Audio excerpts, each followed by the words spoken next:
Show you what I'm working with. So this is kind of the setup.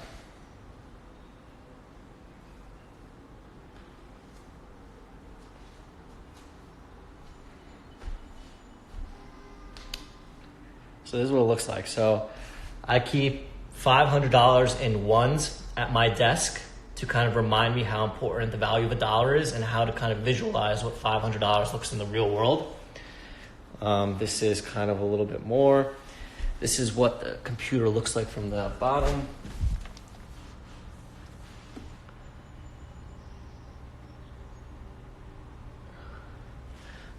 This is kind of what it looks like behind the scenes.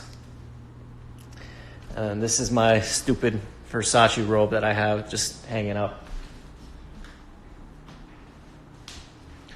So yeah, this is where the magic happens. This is where I Photoshop everything. This is where I put Microsoft Paint on everything. This is kind of my mouse mat. This is like a wireless charger for my iPhone.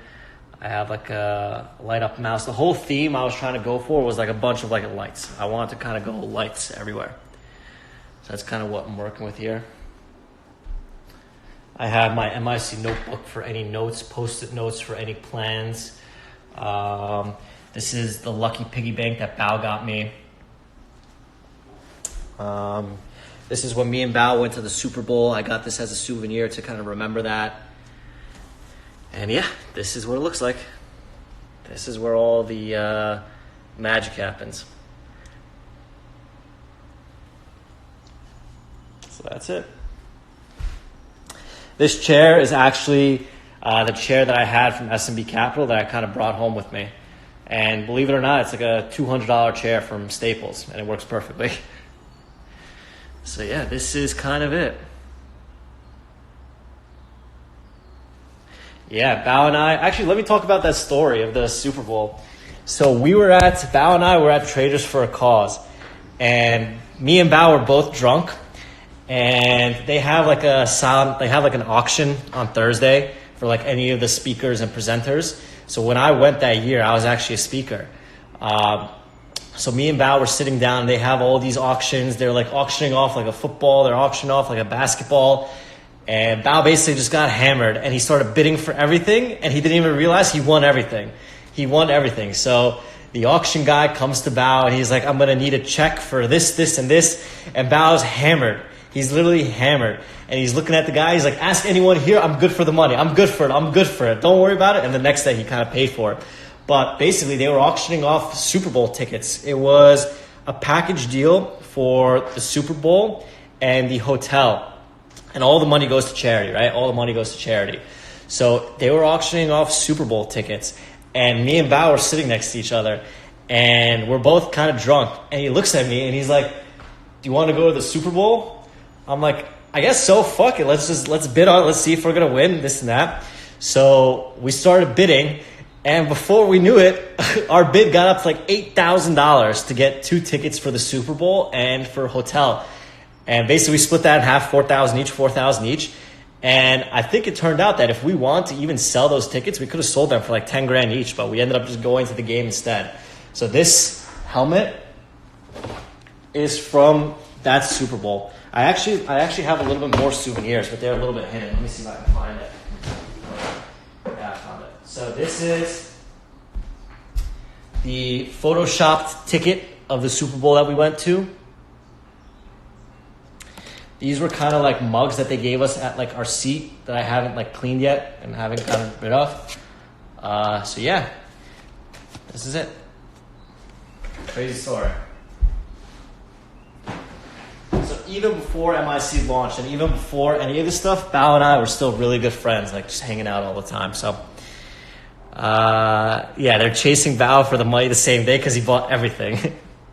Anyway, all right, let's start. So a couple things I want to talk about today is I want to kind of recap what happened yesterday, right? I want to recap what happened yesterday. And coming into yesterday, actually, I can fucking pull up a chart. Give me a second. Let me pull up a chart.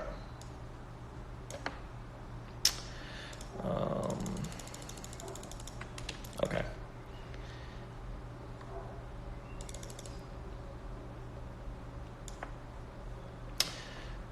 Give me a second. Okay, so coming into yesterday, this is what NBY looked like yesterday. And for those of you that don't know, this stock kind of released a PR with Amazon in the name. And the problem is that even if the PR is bullshit, even if this doesn't make sense, and even if they're kind of trying to scam someone, the fact that they have $1 billion company in their PR is sketchy. So what I want to see in the morning when the market opened over here was I want to see it push up, fail, break this level. I want to see it break that level, bounce, and then I would short that bounce. Because at that point, when I felt like low of the day broke, I felt like, hey, this was over. So what I ended up doing is it broke this level just by a little bit. So I guess that was the first sign that it was kind of a trap. But I basically shorted this pop here near $1. And usually what happens is if it breaks down to low of the day here, usually this pop comes and then slowly fails and slowly goes down. And at this point, when this stock came up from like 25 cents, if it was still at 90 cents, I thought I could at least get to 60 or 70 cents on this and make my money. But instead, what ended up happening is the stock ended up holding. The stock ended up holding a little bit after 10 a.m. and I had a hard stop in. So my plan on this was, hey, if this just breaks low of the day and goes back to high of the day, that means that my trade thesis is no longer active and I need to get the fuck out of this stock, right? And what I ended up doing is I got out of this stock and I ended up going for a walk. And the reason why I went for a walk is because after 10:30 is when I lose money. I overstay and I start gambling. So what I need to do is I need to eliminate myself from the equation. So the way I eliminate myself is I walk out of the house, I go for a walk, I do an Instagram live. Yesterday I went to lunch with Sam. So the fact that I covered here with a hard stop means I saved myself almost $20,000 worth of losses from this run up over here. So the fact that I only lost yesterday $1,000 was nothing. It was absolutely nothing. And the point of this is that because I was able to lose so little on the front side of the move here and walk away, that gave me the confidence that I needed today to be able to attack it. So coming into today, my plan was really, really simple. I basically just wanted to see the $4 level fail in the morning, and then from there, short that $4 level with 30% of my max size, because that's the front side of the move. And then as the stock kind of breaks VWAP and starts to unwind, I would add more. I would add on the way down to my winner rather than add on the way up to my loser. So today, I basically want to keep it really simple. I saw a bunch of plays happening today. I saw a bunch of day one plays happening. And I kept reminding Bao that, hey, day one plays are not the plays that we make the most money on. It is the day two continuation plays. It is the plays like NBY. It's the plays like PRVB. It is the plays that people forget about the next day. So coming into today, my number one plan was NBY. I was looking at PRVB and I was looking at ACHV.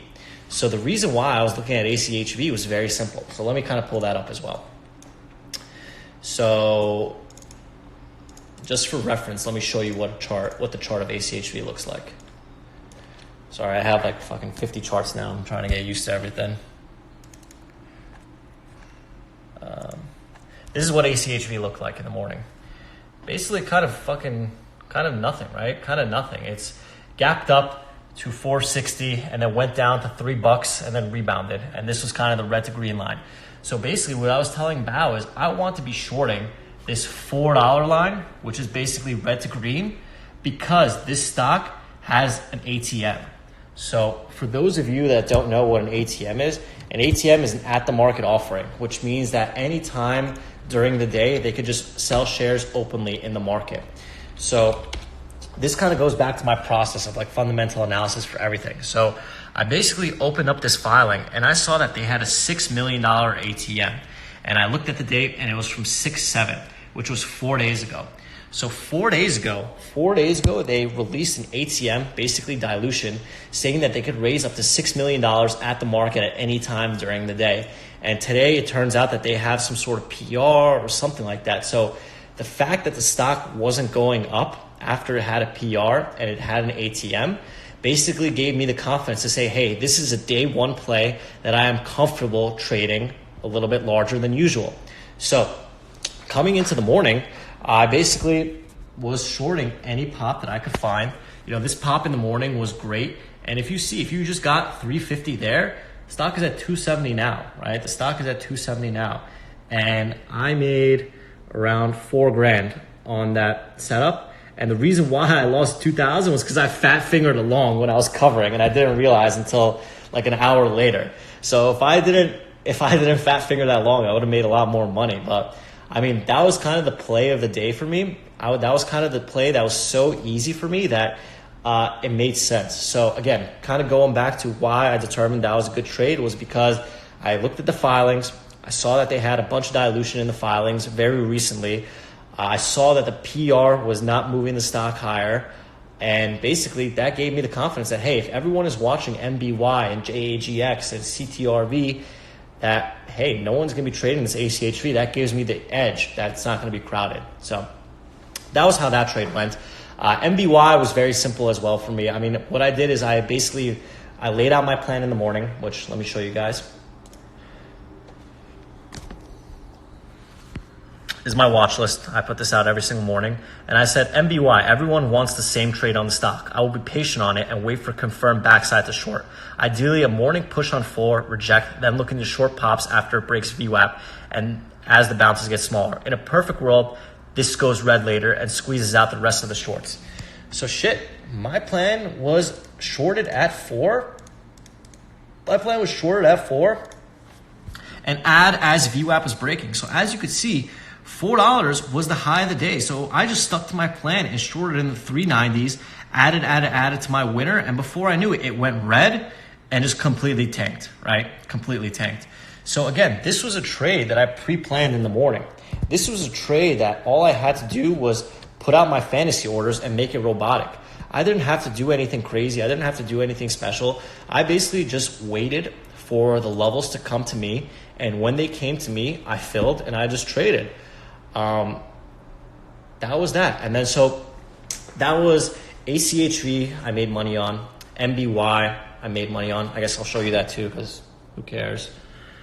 I made $7,000 on NBY. So that was a really good trade.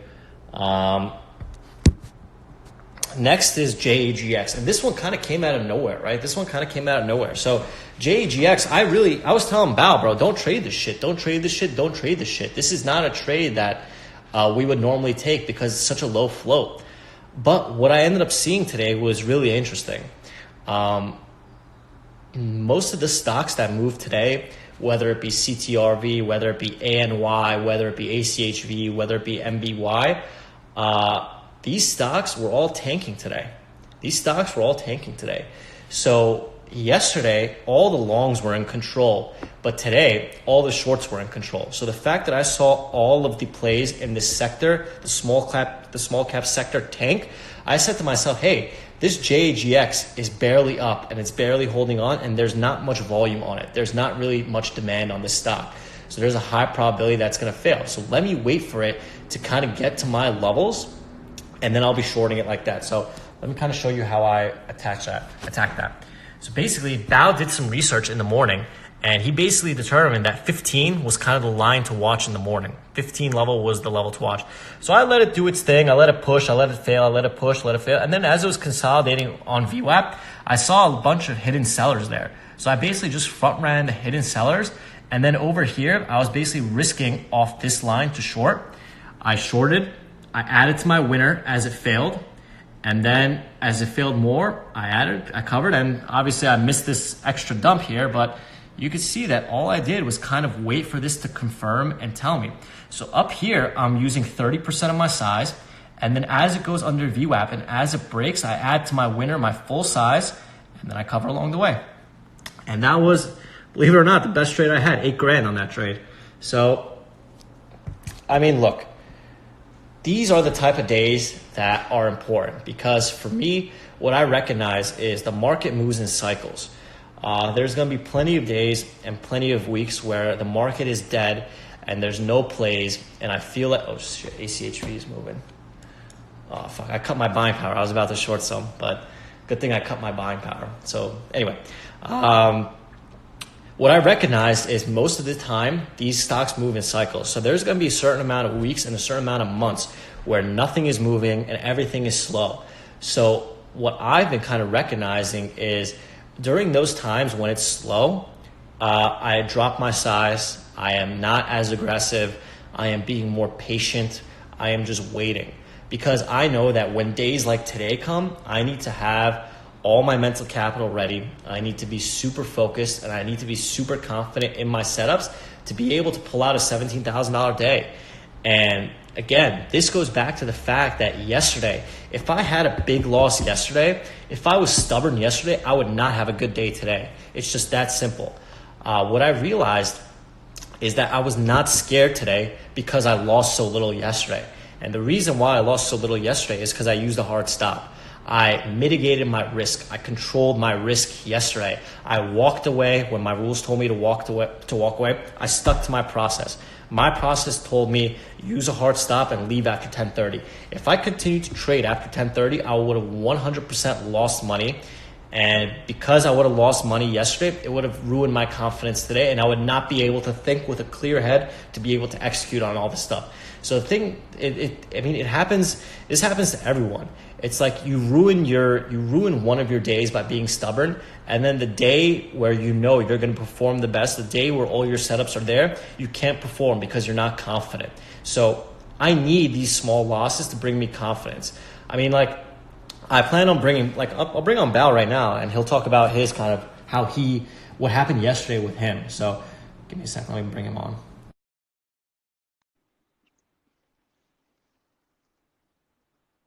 Anytime you break oh, there he is. Yo. Hey, you caught me in the middle of ACHV trade. I know. Dude, I was just about to short at 3, and then I remembered I told Cobra to cut my buying power so the order didn't go through. Yeah, don't worry, I shorted it for you there. Perfect. So yeah, I was just talking about how taking the small loss yesterday is what helped me stay confident today. So, you know exactly all about that. All right, so this is a very good point. So you guys, this is a very interesting day for me and Alex. So we both lost yesterday. Yes. Alex lost very small. I was actually up, and then I lost at the end of the day, being very greedy because I wanted to nail all these guys, and I lost track of time. So the difference between Alex nailing NBV and NBY today is NBY, because of the fact, NBY. So I came into the day really scared, man. I was like, shit, NBY got me yesterday. I've been second guessing myself. I've been doubting myself, and so I was waiting for the absolute top 450. Okay, and whereas so basically what happened was this: I lost yesterday on that stock, so I'm pretty scared to re-enter that stock, because so what I did was, you know what, man, I think subconsciously what I did was the right thing. I just ignored that stock. I put my limits so high up where I know that it probably won't ever hit, because I'm freaking scared. Because what's going to happen is this: I'm going to enter, let's say at $4 and hits at 450. What I'm going to do is I know I'm going to stop out. And you know what happens? That's just going to ruin my entire day, because I'm going to focus my entire day on that stock. And now I just wasted a whole opportunity to make money back on all these other plays. So I did myself actually a favor, because I know that, because once you know yourself, trading is a lot mental as well. Once you know your habits and your bad habits and your psychology, I'm starting to force myself away from bad habits. So I have a very bad habit of being obsessive. I'm an obsessive compulsive individual. I do stuff. I just man, I'm going to keep doing it. And so I know I would be obsessed with that stock. Right now, the stock tanked. I would have made money. Sure. But who knows? What if it didn't go up? So what I did was I stuck to my trading plan. So my trading plan has been, if I get beat up on a stock, it means that this stock beat me up, man. I'm confused. I don't know what I'm doing. I'm second guessing myself. And so why am I even entering the stock again? There's so many other plays out there. Stock trading does not revolve around one stock.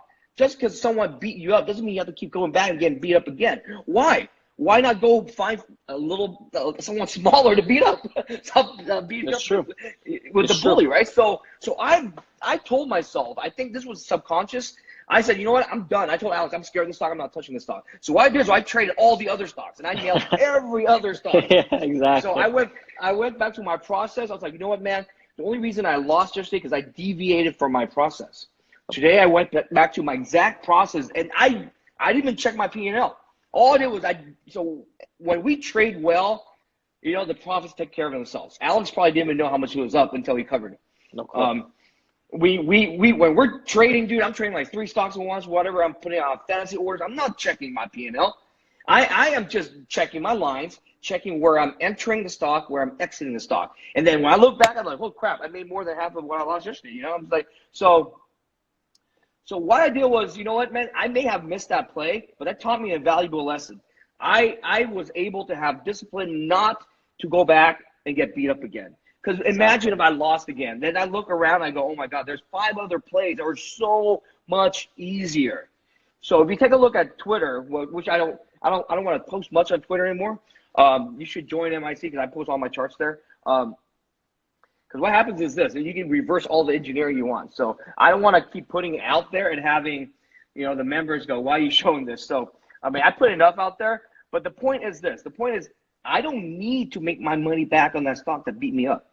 Why? It beat me up already. Alex, you know what, man, one stock, you can be in tune with one stock, another person can be in tune with a different stock. You know what I'm saying? Just because Alex nailed NBY doesn't mean that I could possibly nail it, even if I traded. Correct. Because you know what, man? Some stocks just work best with your personality. Some stocks work best with your strategy. So I always talk about going back to your process. Everybody has a similar process, what we teach, but it's different. It's going to be fine-tuned for each individual because we have a bunch of different personalities. Like Alex doesn't like channel trade much. I channel trade, so I look for those type of stocks. That just gives me the easy money, you know. And then Alex is more aggressive. You know, I don't know if it's because he's younger or whatever. I'm older. I'm not as aggressive as I used to be. So I play things a lot more safe. I make so like on JAGX, I nailed the top. I fucking absolutely killed it. But I'm like, dude, I still have these flashbacks from NBY and from zombies, from all these stocks like that went up to like $100 a share. So that has been ingrained in my head. And so now I'm just taking my $1, $2, $3. I don't even make it to $3. I think I made it to $2 on JAGX. And then I'm like, holy crap, I left $3 on the table. It went down like $5, you know. But the point is, you know what, man, you make it work for yourself, okay? Just because Alex nailed these does not mean that I might be able to do it. But I'm using the same ideas, the same strategies. You just have to make it work for yourself. Exactly. It's the same lines. It's the same things. It's just a matter of just different stocks executing. It's the same plans. Like we both saw 15 on JAGX. We both hit 15, but we both exited in a different way based on our personalities. Yep. And the key is, once again, if you lost money on a stock, maybe that stock is not for you the next day. Why are you focusing on that one stock? So I know myself. I've done this. I've been training for like a long time, and I get beat up on stocks. Okay, I'm not a perfect trader. No one is. Everyone. If someone says they never lost, they're lying. As long as we win more than we lose, right? So Correct. So normally I would keep working one stock because that's how I am. I have ego. I'm like, this stock cannot beat me. I'm better than this stock. It's like, but then at the end of the day, you're like, it's stupid. Why am I trading for ego? This is a stock. It doesn't give a shit who you are. It's a stock. You know what I'm saying? But we get into these battles with ourselves like, dude, this stock cannot beat me. I'm smarter than this. How could I get trapped 2 days in a row? And so you see a lot of these guys like that, you know, that take it too personal. For me, a stock is a trading vehicle. It could be I'm trading Beanie Babies, baseball cards, comic books. I don't really care. I just need to make the money and get the fuck out. And so The moment I realized that stocks are not personal is when I started making money. And so today I was very proud of myself because even though NBY did tank, I did not touch it because you know what, man, that's a new type of, I think, an enlightenment for me to be able to miss a trade and be okay with it. So the hardest part for a day trader is the FOMO. The fear of missing out. I want to be in every play. Why is Alex banking $8,000 on that stock? I'm smarter than Alex. I taught Alex. I should be making $100,000 on it. And that is a sort of ego thing that kills most traders. Yeah. So today I'm very proud of the fact that, sure, I missed a huge, huge short. I even located 5,000 shares. I paid 7 cents a share, dude. I paid $400. I'm like, holy shit, I paid like $400. I paid $400 for the right to short the stock.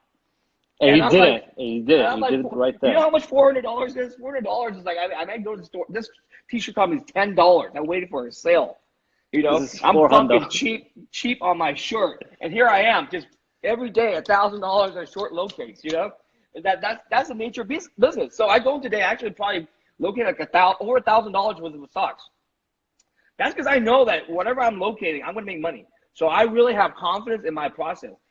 But you know what? I've been trading for a long time. I've been up like every day for a couple of weeks now. And all it takes, I'm telling you guys, is one stock to fuck up your confidence. And when your confidence is lost, what's going to happen is this. You're going to cover the top. You're going to sell at the bottom. You're basically becoming a sheep because you're scared. You cannot trade scared. There's a difference between being confident and arrogant. Alex was very confident because he trusted his process. He was not arrogant, though, to think that, hey, you know, I'm right all the time. I'm going to start slamming it. So he stuck to his process. He nailed and bailed. And the stock went down, so what? So what?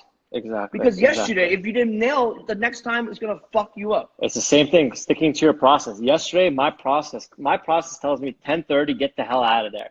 If I didn't stick to my process yesterday and I stayed past 10:30, I would have lost money yesterday, which means I would have not made as much money today. So the fact that I stuck to my process gives me even more confidence next time to keep sticking to it.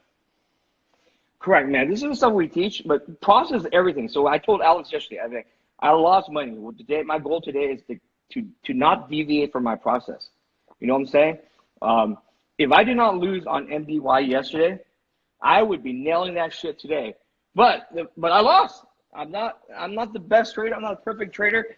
I am a process trader. I mean, I realize now, like, hey man, I'm very good if I stick to my plan. The problem I have is I am way too good at what I do if I stick to the plan that I feel like I'm egotistical. I'm like, dude, I could do anything. I could walk on water. I can do what the fuck I want. And so that's the thing that the markets do. The markets humble you. You know, so you have to make it systematic, robotic, and that's what you have to never forget. What got you here? What got me here was process, discipline, and all that stuff. You know what I'm saying? The moment you deviate because you think you're better, is the moment you get dinged. It's true. It's true. It's true. That's everything, man. And so I nailed everything. I nailed people were scared as shit on JAGX, and that's just part of my process. I've seen this JX reverse split and do all this shit so many fucking times. I pulled up my chart. My process is to short the outer line. So when the outer lines hit, I was there, and then I added to the winner. So basically I keep going back to the same $15 line. I shorted a $15 line like at least 3 times.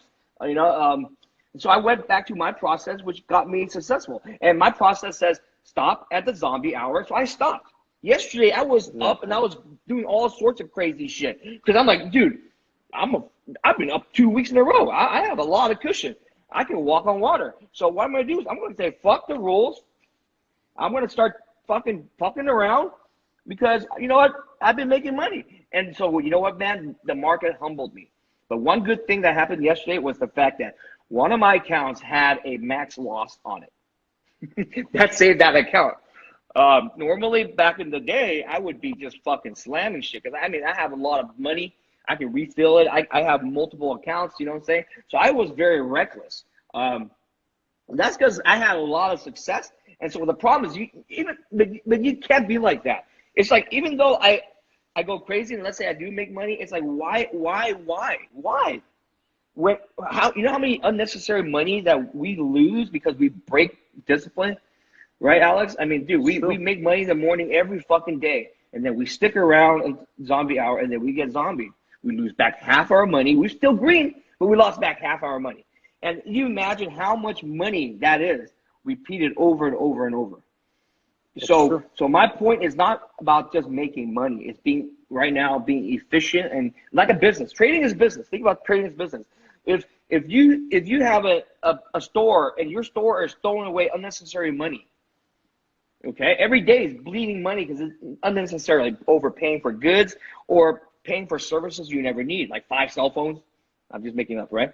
And so you want to start plugging in and eliminating all the waste. So trading is just like that.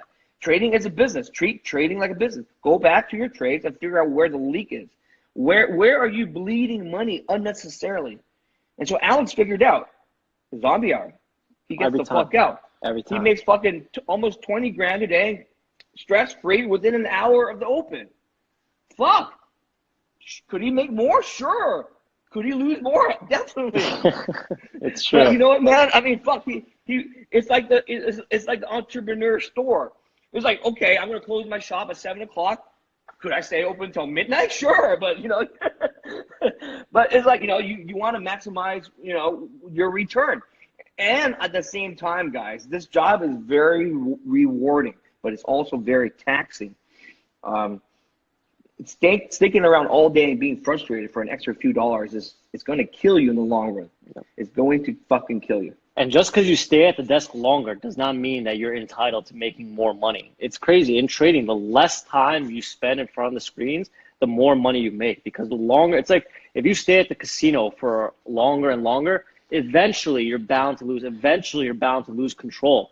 It's the same thing with trading. So what I did is I basically contacted my broker and said, hey, cut my buying power for the day. I don't want to trade anymore. So they made it 0. So I made it robotic so that they get me the hell out of there. So if I even have the urge, even if I have the minuscule urge to trade like I did on ACHV, it's robotic. They lock me out. And that's the ways that I'm trying to protect myself even more. So I'm trying to make it so robotic and so meticulous that I am taking myself out of the equation. I'm having the broker lock me out for the rest of the day.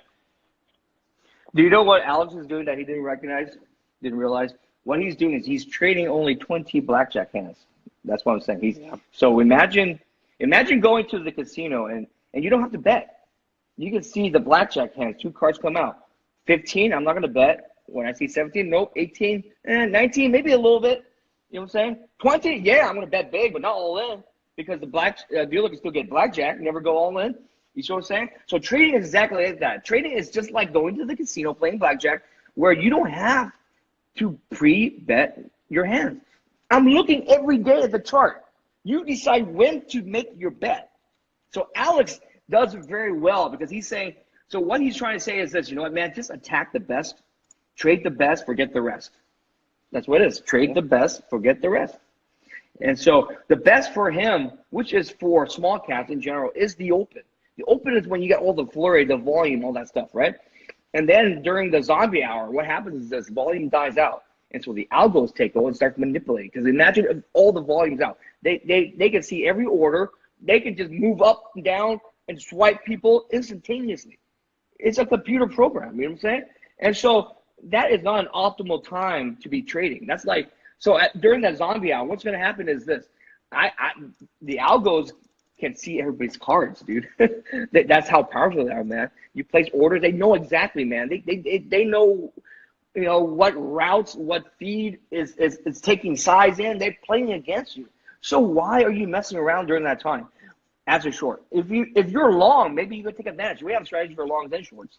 But Alex is doing it exactly right. He just doesn't realize it. He's trading right now only 20, like the 20 in the blackjack hands. Correct. And the thing is, a lot of people ask questions about size and sizing and all that stuff. And the key is you're not supposed to be sizing into every single setup. You're supposed to only be sizing into setups that are high probability that fit your edge. So today, NBY stuck to my plan. It was a day 2 runner, which means that I had a little bit more of an edge. It went to $4. It failed. It went red. It failed. So that gave me all the check marks in my box to say, hey, today I'm okay to use more size.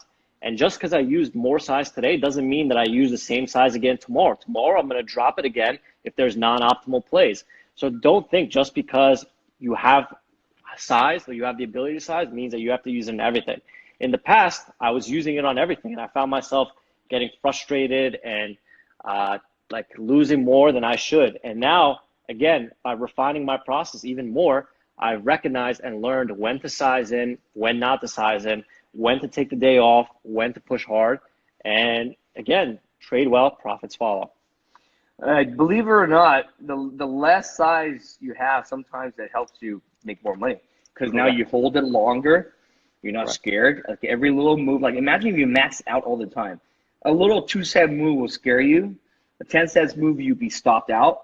So I always tell the guys, take a look at the range of the stock. You have to trade accordingly to the liquidity of the stock so that you don't oversize. You also have to give your stops a wide enough range to handle the range, you know what I'm saying? So sizing, everybody wants to get to the next level. Getting to the next level does not mean more size. Getting to the next level is knowing when to size and when not to size, or when not to even enter the stock. As a newbie, we always, it's like if I was a newbie poker player, I'm going to be betting this, like I have, like girls, I see my friends, right? I don't want to say anything about females, but they're probably better than I am. But no, you only hang out with men. You only hang out with men. but you know what I'm saying? Like a poker player, like an amateur one, like myself. When I started playing poker, I would bet the same amount, $20, regardless of what I had. So it's, you know what I'm saying? Because we don't know how much to bet. But a professional knows how to trap you, bet the right amount to get value in the hand, things like that. It's the same concept for trading, guys. You have to know how much to size appropriately for your account as well. Getting to the next level does not mean sizing up. I'm telling you right now, cut back your size. If you are losing, cut back your size and let the stock work. Let it range more. So I think actually my size has actually been down. Where I size up is the day 2 stuff. If day 2 comes, I'm fucking not scared. I am scaling that son of a bitch up, and that's what I size, because I'm sizing when is my advantage, or I'm sizing at the death line. I'm not sizing on the front side. So Alex worked out his process. It's great. Because I remember when we used to trade back in the day, Alex was Bao, I stopped out well. But I'm like, dude, you're always stopping out your max size. What the fuck? Yeah, it's true. Right? It's and true. so now it's like, fuck. It's like, yeah, you do excellent work stopping out, but why are you taking the max loss every time you lose? Right? Correct. So, just because you have a max loss doesn't mean you have to lose it. That should be the things holding you back. Let's say, for example, your max loss is $1,000. That doesn't mean you should be losing $1,000. At $250, you should be thinking, okay, I have to get out. At $500, you should be saying, oh my God, now no matter what, I have to get out. And at $1,000, your broker gets you out. You know what I'm saying? So and something that's also helped me too recently is I've also done a max size on my account. I've done things like, for example, on one of my accounts, my max size is 10,000 shares. So for me, what I do is on special occasions, if I think I need to be using more size, I'll contact my broker, raise it to 12,000. But throughout the day, most of the time, I don't even use my max size because there's no setups that warrant me risking that much amount of money. Because at the end of the day, trading is about risking your money. And you should only be risking your money, like Bao says, when you see 20 blackjack hands. And if I don't see a 20 blackjack hand, then either A, there's no trade, or B, I just sit back on the sidelines and watch and wait for a day like today to come that I know that my edge is there, that I can perform at my best. So Alex, talk about, remember you used to stop out max size all the time. So what did you change? You talked about the 30% rule. You want to talk about that? Yeah. So talk about the process that got you, because the people who are listening right now, you have to do this. You have to go back and analyze your trades and come out with a process for yourself. So can you explain to me how you did that? So what I was doing wrong was that I was kind of going in big size before I saw the confirmation in the setup. Before I saw the stock tell me that it was ready to size up, I was anticipating it. I was telling myself, I see it, it's going to happen now. Let me get in before it happens. Whereas like Bao says, if you just give it 30 cents of insurance, if you let it go down an extra 30 cents to prove that it was confirmed, you are going to be making more money in the long term. So what I did is I kind of refined my process and I gave myself certain criteria, like a checklist. Imagine a checklist. So what I need to see is this. If the stock is above VWAP, if the stock is on the front side of the move, I am only allowed to use 30% of my max size. So for example, if my max size is 5,000 shares on that setup, I am only allowed to use 1,500 shares on the front side of the move. And by doing that, if I am wrong on the setup, if I end up getting stubborn on the setup, if I end up doing everything wrong on the setup, I am only going to get a paper cut on that setup. So the only way that I go 100% of my size is if the stock is under VWAP, or if the stock is under deathline, or if the stock has confirmed and the stock has showed me that, hey, as long as I'm in trouble here, you have a better chance, you have a high probability to make money on this setup. So again, on JAGX, this is a perfect example of the 30% rule. If you look at this, each entry, let's say, was my max size, I think on this was, 3,000, 4,000 shares. So if you just do it easily, like let me put out a calculator to make it easy. If I do 4,000 shares times 30%, I'm only allowed to use 1,200 shares on the front side of the move. What I did is I broke that down into 3 trades. So I took 400 shares on each of these pushes. And then as it broke VWAP and it confirmed, I added more here. And then as it confirmed even more, I went full size here. And then as it tanked instantly, I said to myself, hey, I'd be a fool not to cover at least some of my position over here. So again, 30% of the size above VWAP. As the stock fails and tanks, I add more, I add more, I add more, and then I cover along the way. So again, 30% rule. Use 30% of your size on the front side of the move. Give yourself a certain criteria like deathline, like under VWAP, to say, hey, I am ready to size up more. And the reason why I know this works is because it's working for me. And one of our moderators, James, has been using the same exact 30% rule. And by using it, his losses have gotten smaller and his wins have gotten bigger. So again, it's taken me 5 years to be able to learn this, to be able to refine it, to be able to improve it. Whereas someone like James, who doesn't have 5 years experience, is already kicking ass and he's already ahead of the curve because he's been taking the lessons that Bao and I have lost money on and fixing them early in his trading career to make sure that he doesn't make the same mistakes that we do.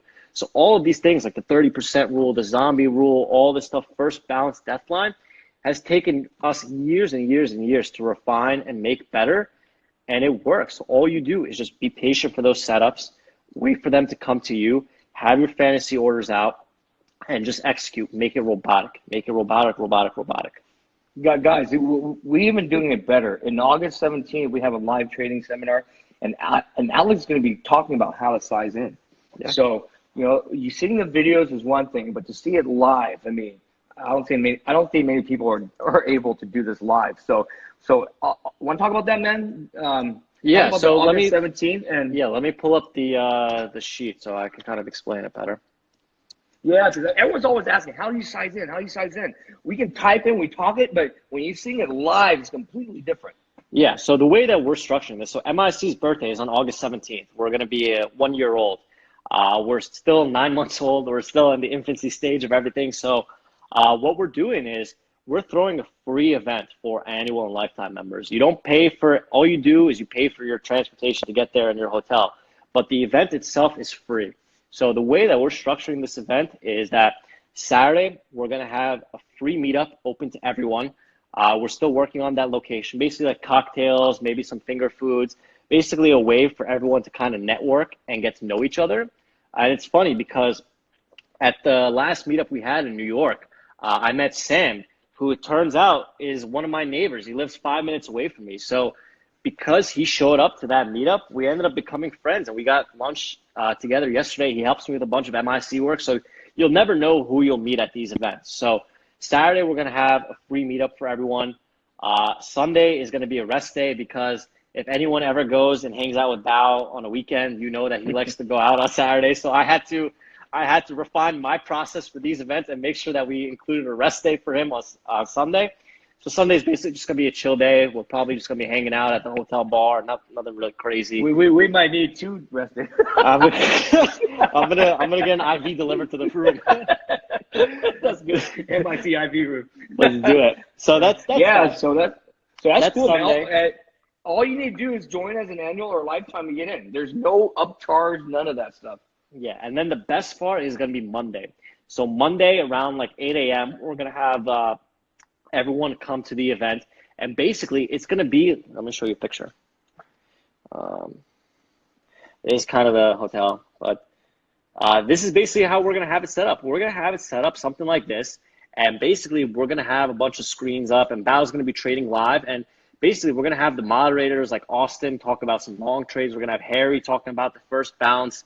We're going to have Joe talk about his process and systematic and making everything organized. So we have a bunch of stuff happening. And again, throughout this whole day, the pre-market process that me and Bao go through every single morning, where we talk about our lines, we talk about our fundamental analysis, we talk about the flow, we talk about how we're going to trade it.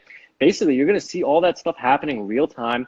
You're going to see it happening in an environment where, hey, bring your laptops, bring your everything. We have internet, so be there and see how we're trading it all live and see our process. And, throughout the morning when zombie time comes, we're going to have like different workshops and different educational things that we'll break out to and kind of all learn together.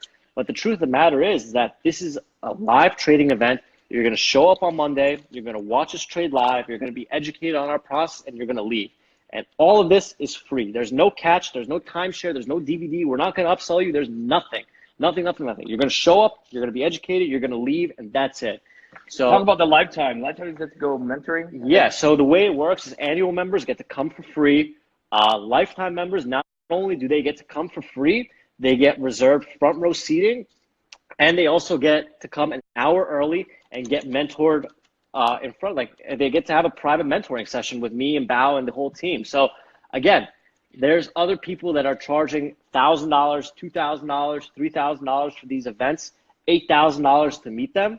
But what we're doing is we actually care about you guys learning the process the right way, because the biggest problem is that most of these traders are being taught the wrong habits. They are being taught to hotkey market in, hotkey market out, forget your stop loss, use a mental stop, like experienced traders use mental stops. So you have to learn the right way, and the best way to do it is to be surrounded by the right people. So again, it is all free. We're not going to upsell you on anything. I mean, you could do whatever you want. Show up, be educated, leave. That's literally it. I'm telling you, there's no hidden secret. There's no catch. We actually lose money on these events, but the point of these events is not for us to make money. It is literally to show you what we've been doing and show you our process. And from there, that's basically it. Yep. So today was actually very cool, man. I'm very proud of Alex because what's happened yesterday. Dude, he stopped out phenomenally. I mean, that was the key. The key was to stop out. He came in today not scared. Yeah. I was very scared, but I mitigated my fear by not touching that stock. So that's what I was saying. If you're scared of trading, the way to alleviate is to not trade the crazy stocks. It's like, why, if you're a beginning trader, why are you trading these crazy ass stocks? Wait for the easier setup. And we call those the low-hanging fruit. Yep. And the thing is, you don't have to nail everything. Like today, Bao didn't nail NBY, but he nailed everything else. He doesn't. If there's 5 stocks moving, you don't have to make money on all 5 stocks. If you just make your money on 1 stock or even 2 stocks, you're focused. The problem yesterday, I remember with Bao, was he was mentioning that he was focusing on the wrong stock and he lost opportunity costs on the easier setups. So because he was focused on the wrong stocks and he was focused on trying to trade everything, he ended up screwing everything up instead. So just stick to 1 or 2 setups, narrow it down to the best plays, and then from there, just execute, have your stops in, manage your risk, and just walk away. Like, for example, like today on JAGX, I was done at 10:30, and look at what happened. This is one of the small accounts, but actually, wait. This is what? Here, I guess I'll show mine too. Fuck it. Yeah, it's not much, but I mean, not much compared to Alex. But dude, this is a bounce back day for me, and I mean, this is all right for one account. Yeah, $500. But like I said, man, it's I don't like showing that kind of shit because you know what, man? It's the process, man. Because today I sized down significantly. I stuck to my process. My goal today was, I told Alex, just to be green. And I know myself. I get obsessive. And then, you know what, man? I would make money on NBY maybe.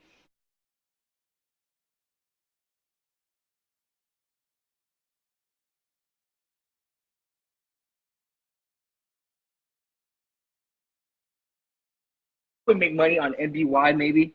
But then I'd be like, fuck, I missed everything else, which is easier. So do yourself a favor. Start getting a process, not only a trading process, but a mental process, a psychological process. So yesterday was game day.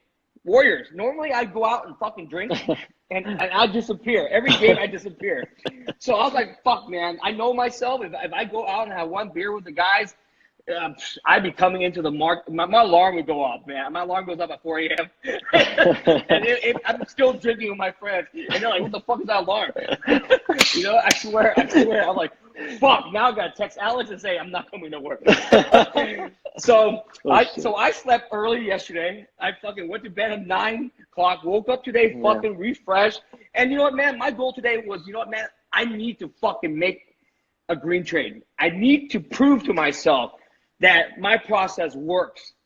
Because I hear a lot of stories, okay? I know a lot of people that made a lot of money, but then they take a big hit and they never regain their confidence again. Once you lose your fucking confidence, it's over. It's completely over. And that's why you have to go back to basics. And sometimes being in a community like MIC is really great. Having a tab. Alex is my tab. So he's helping me with my process. So today I actually was very scared. Because I doubted my lines. I doubted all this shit. I'm like, what if everything traps? What if everything traps? Right? And so this is the fear that a lot of the traders get. It's like a lot of this what if. But most of the time, the what ifs never happen. It's in your head. So I'm like, do I trust these lines? So I'm actually asking Alex where the lines are. Just because I didn't trust my lines enough. You see what I'm saying? And so having a tab helps you get over these mental issues as well. Having a community that's going to help you. Because if you're having a bad day, man, you have no one to talk to, you're going to fuck up. In my opinion, that's why I think a lot of traders, they find early success and then they lose and they never, ever regain that success again. Because, you know, at the end of the day, trading is very difficult because you have to have a winning strategy, a winning process. And not only that, you have to be very disciplined with yourself.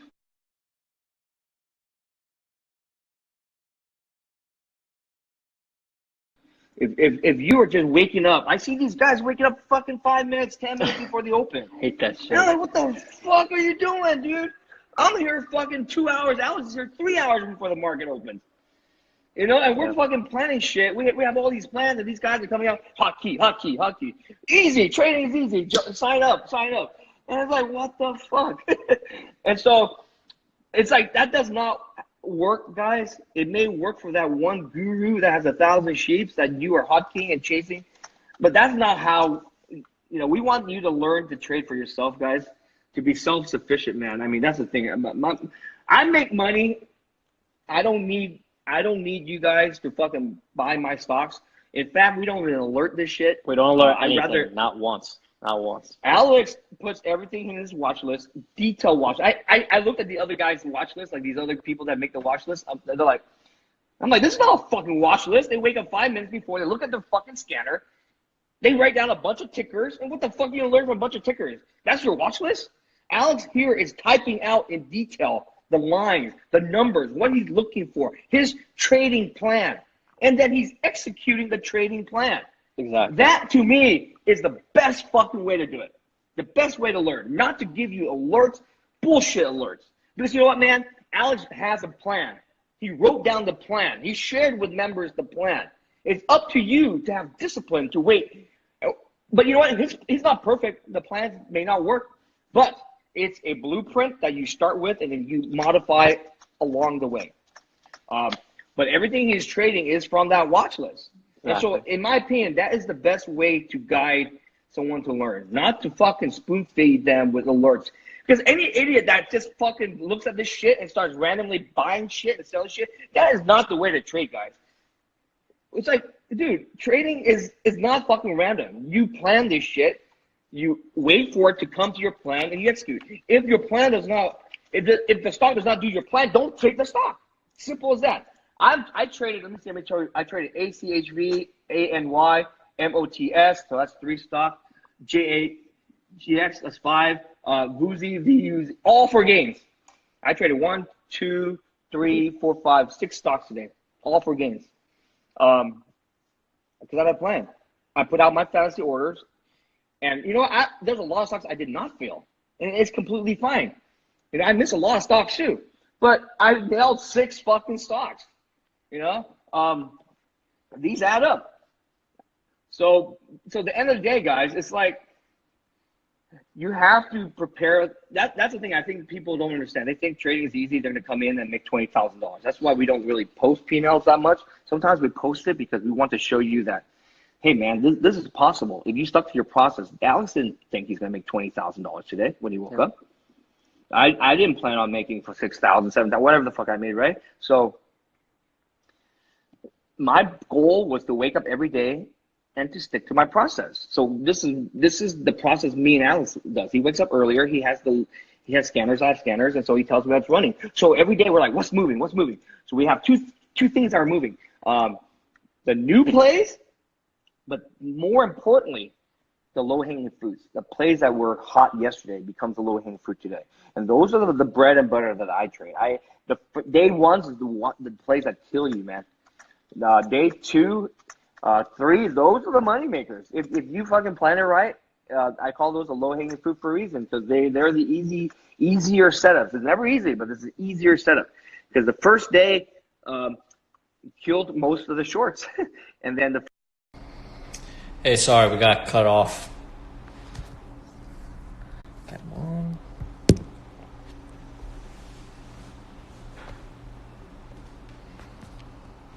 Sorry, that was over an hour, so it automatically cut us off.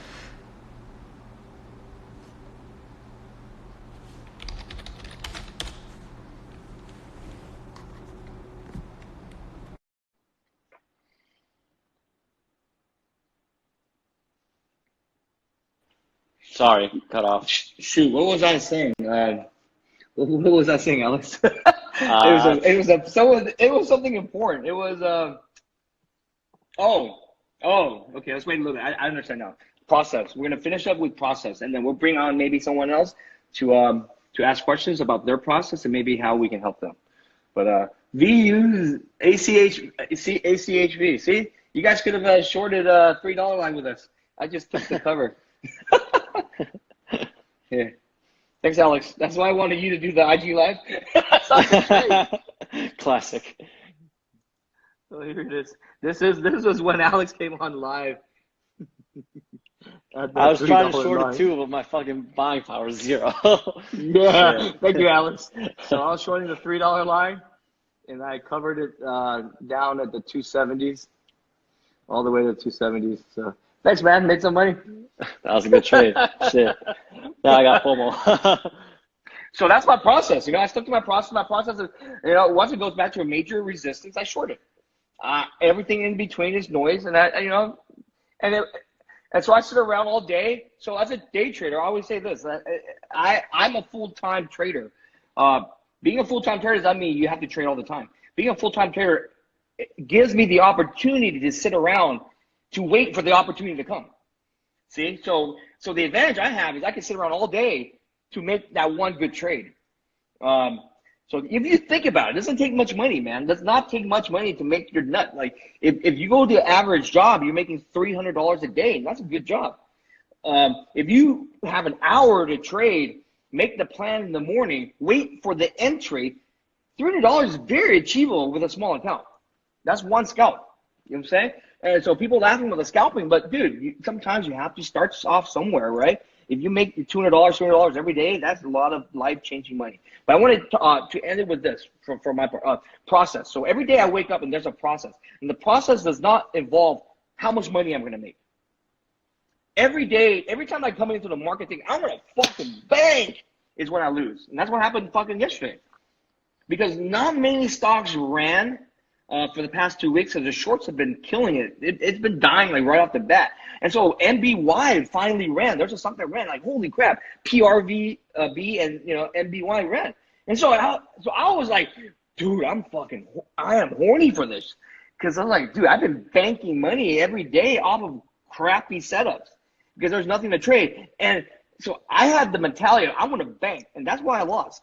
I deviate from my process. So the process should never, ever be about how much money you're going to make. Of course, everybody has their like money that they want to make, but that's not the drive. That should not be the driving factor. Of course, as a human, I'm like, dude, I want to make X dollars a day, right? But whenever I think about the money, I screw up because I force myself and I deviate from my process. So my process every day is to ask Alex what is moving because he's up before. Thank you. He's doing the fundamental analysis and the filings, And so we have a process. It fucking works great. And so and then me and him confirm the lines together. And so you see what process? We never talk about the money. We never talk about how much size you're gonna. Alex, you're gonna short 10,000 shares. You're gonna short 10,000 shares. You see what I'm saying? We talk about the same stuff that we put in the watch list, which is the important stuff. Are there dilution? What are the resistance? What is the support? What is the float? What is the environment right now? Is everything being shorted down? Is the low floaters running? So that's very important. You have to understand the landscape of which you're trading. So never once have we talked about money or size.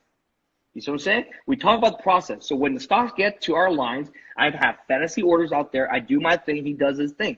We don't even talk about money. Seriously. It's better not to know. It's better not to know because it will influence you. Seriously, it will fucking influence you and you will do stupid things because of the money. Just work your process and then look at the P&L when you're done trading. So I call it fantasy orders, okay? Fantasy order means I put out these prices where it matches my watch list, right? Alex's watch list, the guidelines, right? And so, boom, pre-market, boom, I put all my fucking shit out. Doesn't mean I put all my orders out, right? Because I trade a larger size. So, but I'll put out like a little bit of it, like 2,500 shares, for example, of a $2 stock. I'll put it a fancy order, 2,500 shares of $2 stock somewhere. If it hits it triggers me. I'm like, oh shit, it fucking hit. Sometimes it hits and then goes straight back down. I'm like, damn, I should have added more. Sometimes it hits and it goes back up, and now it gets my focus. You see what I'm saying? So that is my process. So my process is to know the lines and then to put these orders out and then see what happens. And then secondary is the money, because part of the process, I know where I'm going to cover, where I'm going to exit for a loss, all that. So all that's already taken care of. If you trade well and you execute your plan, you will make money. That's it. That's it. Cool. Cool. Let's bring on someone because you guys are being bored of this process crap. All right, I'll get you off this, pal. Thanks again, brother. Thanks, man. Who wants to come on? Does anyone specifically want to come on? I'm going to probably bring on one person, and then I'm going to wrap this up because my little brother is having a car wash at his school, and he wants me to show up. So I'll be dead if I don't show up. Maybe I'll just pick someone at random. Let me bring on Rich852.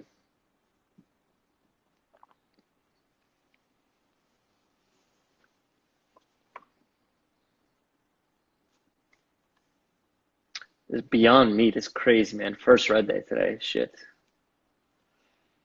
Okay, Rich852 declined. Does anyone else want to come on? Let me get one person on here. Okay, Rich can't do it. I know a lot of people are at work, so I know that's difficult. Let me do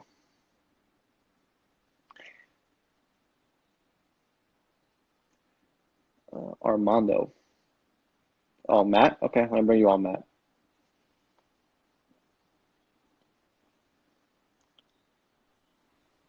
What's up, man? Hey, man. How's it going? You hear me all right? Is everything, you hear me? Yeah, do I need to wear headphones or anything, or is it? Nah, you're fine. So what's your name? Where are you from? Are you an MIC? Yeah, I'm in MIC. Yeah, my name's Matt. I'm from Canada, but I'm in Thailand right now. Maybe you can tell by the shirt. Nice. So what's up? Do you have any questions? How's trading been? How's MIC been? Like, what's been working? What do you need help with? Like, how can I work with you? You know what I'm saying? Yeah, MIC's been amazing. Yeah, I love it. Like I've watched the videos I think like 2 times, like all the daily recaps and everything. Yeah, I don't know. I've been going through and yeah, it's been amazing. Like I don't know. I'm trying to remember like the stuff that I've learned, but How long have you been trading for? What got you into? Are you about long bias, short bias? definitely short bias. Yeah, it's like I find like I find like sometimes I just go long like really small size just to experiment with it and learn it, but Hmm. I find shorting just so much easier, just makes so much more sense for me, That's good. basically. So it just suits my personality. I don't know. I just see the setups a lot clearer and That's how it works, um, man. You have to yeah, find a strategy that works for your personality. Like for me, I don't know why. It's just something in my nature that doesn't let me buy stocks. I think it's because I've been so burned, like when I was first starting out, just buying the top so many times that like it's kind of just like traumatized me. But yeah, now, I mean, shorting is kind of my main focus, and the only time I go long is if like it's so easy, like a monkey can do it. But like most of the time, I don't really trade long. So, do you have a tab? Like, how are you gonna be a Philly? Like, so talk yeah. to me a No, little bit. I would love to go to Philly. That would be amazing. But like I'm in Thailand, so the travel would just be too epic, I think. So Yeah, yeah, yeah, but yeah, I don't know anyone out here. I have a few friends. Not many of my friends are into trading. Like I'm in kind of like of course. I'm a None of my filmmaker. friends are into trading too, bro. None of them. They all think I make a shitload of money and I can pay for everything and private Yeah. jets and boats and models and shit. Meanwhile, I'm in my shorts in my room, like working. You know. Yeah. Yeah, so I don't like yeah, it's kind of a strange thing. Like I just got interested in it through Chat with Traders. I started listening to that podcast and I was like Hmm. before it had no personality and it had no story and I didn't really it just was charts and money to me and so I was like it didn't really have a full culture to it. And then I listened to that podcast and I was like this is fascinating. Like I'm really into the culture of this and I'm into the you know, I just got really into it and then quickly, like luckily found you guys because I would have went down like the wrong path. Definitely like so but luckily I think it's good that I joined a few random chat rooms before I Hmm. found you guys because then I knew a bit about what was good and what was bad, It's like you need the Sure. experience to kind of like Also, you could tell the difference of these guys hotkey in, hotkey out, market order this, yeah, market order out, and like showing up 10 minutes before the market opens. Like you could tell trading is a business. You have to be yeah, professional with your business. I show up yeah, every day at 6 in the morning. I'm planning my trades. I am executing. I am waiting, and that's the way it should be. You have to treat it professionally. If you're waking yeah. up like these guys at 9:20 and you have only 10 minutes to prepare, how do you expect yourself to be against the trader on the other side who's me, who's been there for 3 hours preparing, and hoping that someone like you or the competition wakes up at 9:28 or some shit and just starts Mhm. buying random stuff, you know? Mhm. Mhm. What's your name of Yeah, yeah. MIC, by the way? Moro. How do you spell that? Yeah. I'm gonna write it down. Moro. I got a little picture of like Akira Oh, I as see my you. yeah. There it is. That's Yeah, easy. Oh, I see right here. There you are. yeah. It's like a little still from Akira. Yeah, it's like one of my favorite movies. So. Do you watch anime a lot or? Well, I'm a photographer, so it's kind of a combo of like that movie with a camera. That's what. Yeah. Gotcha. I'm a big Dragon Ball Z nerd. I don't know if you're into Oh, that stuff. sweet. Yeah.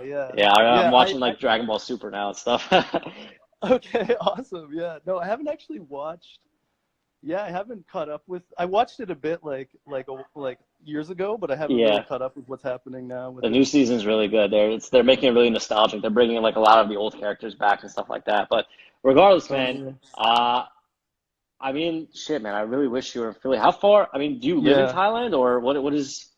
I'm working out here. Like it's kind of a weird story, but anyway, I'm working on a movie. I'm a filmmaker. It's based on a true story out here in Asia, Plug and the yourself. Do you process have what's is the name of the movie? The name of the movie, your social media. Plug everything if you can. yeah, yeah. I mean, you can see if you go to my Instagram. I do like filmmaking.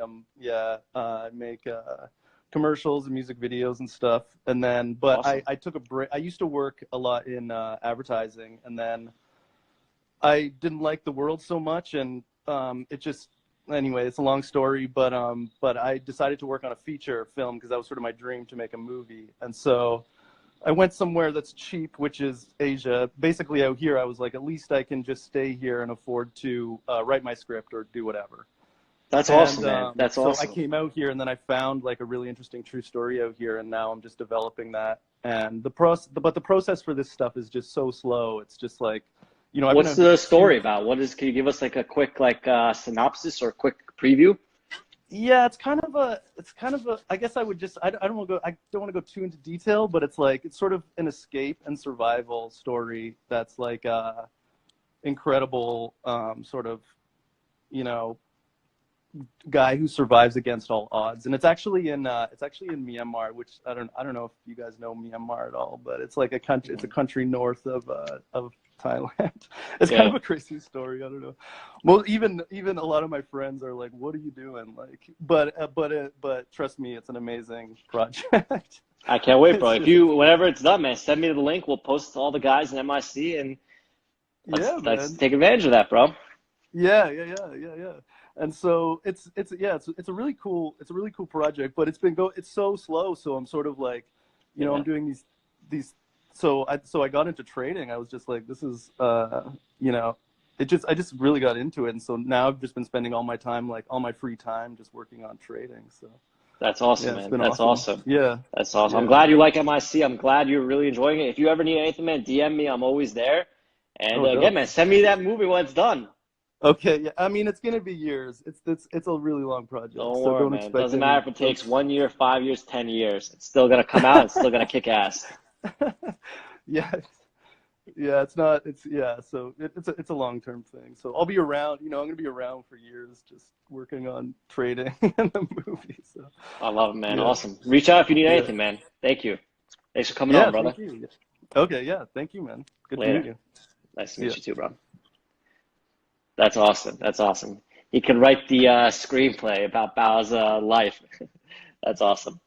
All right, guys. I think I'm going to wrap this up. Like I said, my little brother, he's 12 years old. He's having a car wash at his middle school, and he wanted me to show up. So I got to be a good brother and support him. So I'll see you guys tomorrow. Don't trade during the zombie times. Don't do any of that bullshit. Walk away. It's 12:20. Go get lunch or do something. Do anything that you can to walk away from the screens. So that's it, guys. Thanks again for showing up. And if you need anything, Twitter, Instagram, MIC, I'm always around. So thanks again. Have a good one.